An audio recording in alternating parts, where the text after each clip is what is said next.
아멘. 오늘 함께 은혜 받으실 하나님의 말씀은 고린도후서 1장 12절에서 19절까지의 말씀, 신약 287쪽쯤에 있습니다. 오늘 함께 은혜 받으실 하나님의 말씀은 고린도후서 1장 12절에서 19절까지의 말씀, 신약 287쪽쯤에 있습니다. 한 절씩 교독하시고 마지막 절은 함께 읽겠습니다. 우리가 세상에서 특별히 너희에 대하여 하나님의 거룩함과 진실함으로 행하되 육체의 지혜로 하지 아니하고 하나님의 은혜로 행함은 우리 양심이 증언하는 바니 이것이 우리의 자랑이라. 이제 너희가 읽고 아는 것 외에 우리가 다른 것을 쓰지 아니하느니 너희가 완전히 알기를 내가 바라는 것은 너희가 우리를 부분적으로 알았으나 우리 주 예수의 날에는 너희가 우리의 자랑이 되고 우리가 너희의 자랑이 되는 그것이라. 내가 이 확신을 가지고 너희로 그것 은혜를 얻게 하기 위하여 먼저 너희에게 이르렀다가 너희를 지나 마게도냐로 갔다가 다시 마게도냐에서 너희에게 가서 너희의 도움으로 유대로 가기를 계획하였으니 이렇게 계획할 때에 어떻게 진소리를 할 수 있고 더욱 계획하기를 육체를 따라 계획하여 예하면서 자기나 아니라 같은 일이 되겠느냐.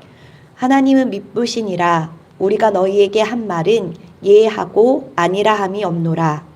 우리 곧 나와 실루아노와 디모데로 말미암아 너희 가운데 전파된 하나님의 아들 예수 그리스도는 예하고 아니라 함이 되지 아니하셨으니 그에게는 예만 되었느니라. 아멘.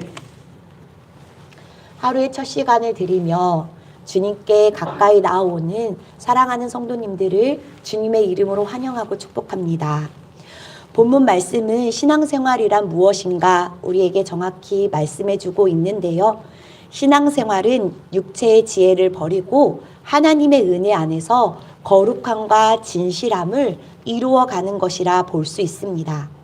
그렇다면 어떻게 해야 하나님의 은총 안에서 거룩함과 진실함을 이룰 수 있을까요? 신앙생활은 신실해야 합니다. 왜냐하면 하나님께서는 미쁘시기 때문입니다. 이 미쁘신 하나님 앞에서 우리의 믿음은 가만히 있으면 안 되는데요.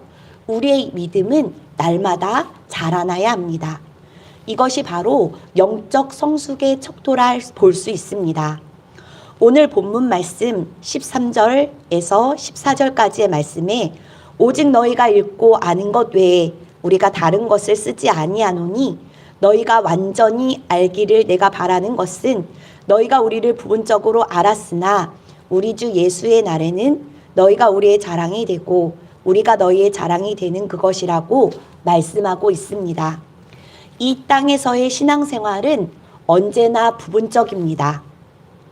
그것은 우리의 믿음의 지식이 아무리 유능하고 유식할 사람이라도 영적인 세계에 대해서는 부분적으로 아는 것일 뿐임을 우리는 알아야 합니다. 성경에서 믿음도 작은 믿음이 있고 큰 믿음이 있음을 이야기합니다. 마태복음 14장에 예수님께서 물 위로 걸어오시는 것을 보고 배에 탔던 풍랑 속 제자들이 유령인가 하였습니다. 그런데 잠시 후 예수님이신 것을 알게 되자 베드로가 주님이시면 나로 물 위로 걸어가게 하옵소서라고 말합니다. 그래서 예수님께서 허락하시는데요. 그렇게 주님만 바라보며 걷다가 베드로가 갑자기 바람과 파도의 무서움을 느끼게 되는 순간 물에 빠지게 됩니다. 그래서 주님께서 베드로를 끌어올리시면서 믿음이 작은 자여 왜 의심하느냐라고 책망하신 겁니다. 사랑하는 성도 여러분, 이처럼 우리의 삶에도 갖가지 풍랑이 일어나고 삶의 어려운 문제가 닥칠 때가 있습니다. 그때마다 우리는 자신이 주님 앞에서 자꾸 의심하며 두려워함으로 믿음이 작아지는 것을 보게 되는데요. 그래서 많은 이들이 어려울 때 주님을 바라보는 것이 아니라 풍랑을 바라보면서 그 안에 함몰되어 좌절하고 슬퍼하는 것을 보게 됩니다. 그러므로 우리의 믿음은 성장해야 할 줄 믿습니다. 문제투성이에 함몰돼서는 안 됩니다. 오히려 그 위에서 걸어서 예수님만 바라보며 걸어가야 할 줄을 알아야 합니다. 그런데 오늘 사도 바울은 고린도 교회를 향하여 지금은 믿음이 작아서 부분적으로 밖에 알 수 없지만 주 예수의 날이 이르렀을 때 이 성장하는 믿음이 주님 앞에서 자랑거리가 될 것과 또한 믿음을 키웠던 목회자들의 자랑이 될 것이라고 이야기하고 있습니다. 그렇다면 우리의 믿음이 성장하려면 어떠한 근거를 가지고 하나님 앞에 나아가야 합니까? 그것은 하나님의 믿부심을 확고하게 믿어야 합니다. 본문 말씀 17절에서 19절까지의 말씀을 제가 다시 읽겠습니다. 이렇게 계획할 때에 어찌 경솔히 하였느리요?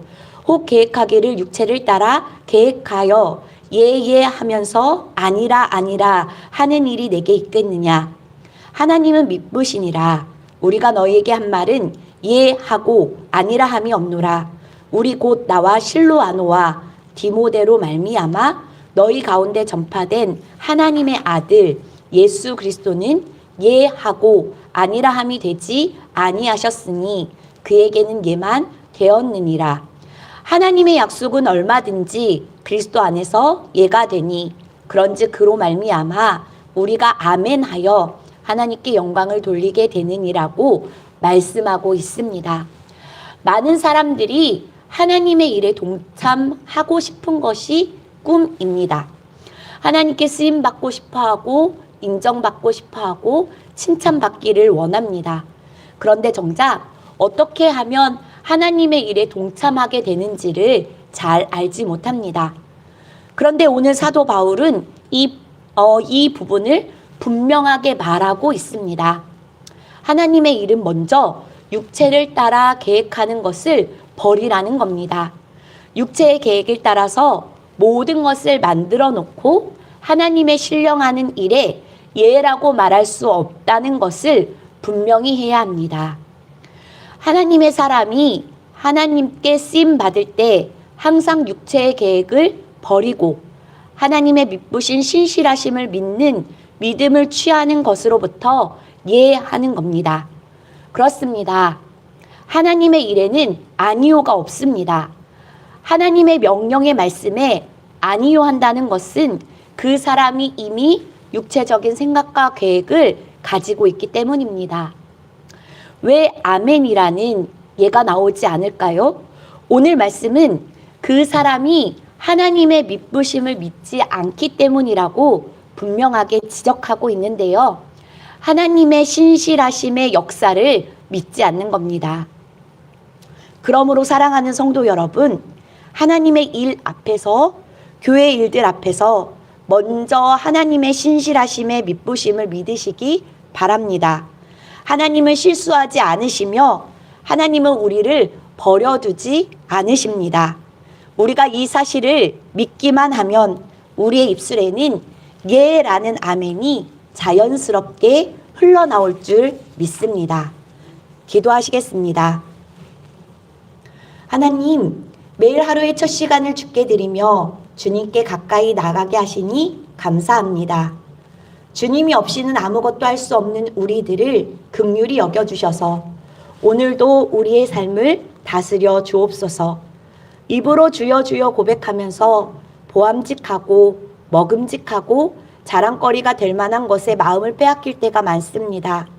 고난이 닥쳐 주님을 찾지 말고 겸손히 하나님의 하나님 되심을 인정하며 우리의 모난 부분을 깨트려 다듬어 주시기를 간절히 원합니다.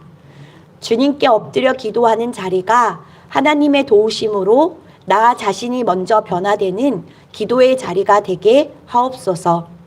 육체의 지혜를 버리고 하나님의 은혜 안에서 거룩함과 진실함을 이루는 신앙생활 하기 원합니다.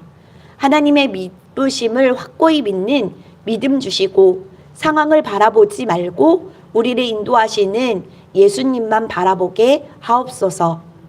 그렇게 우리 모두 코로나 바이러스를 은혜로 이기게 하옵시고 코로나로 고통당하는 가정들을 도와 주시옵소서. 몸이 아픈 환우들 주님의 품에 안아주시사 평안케 하시고 치유의 은총을 베풀어 주시기를 원합니다. 이 모든 말씀 우리 주 예수 그리스도의 이름으로 기도합니다. 아멘. 하늘에 계신 우리 아버지여, 이름이 거룩히 여김을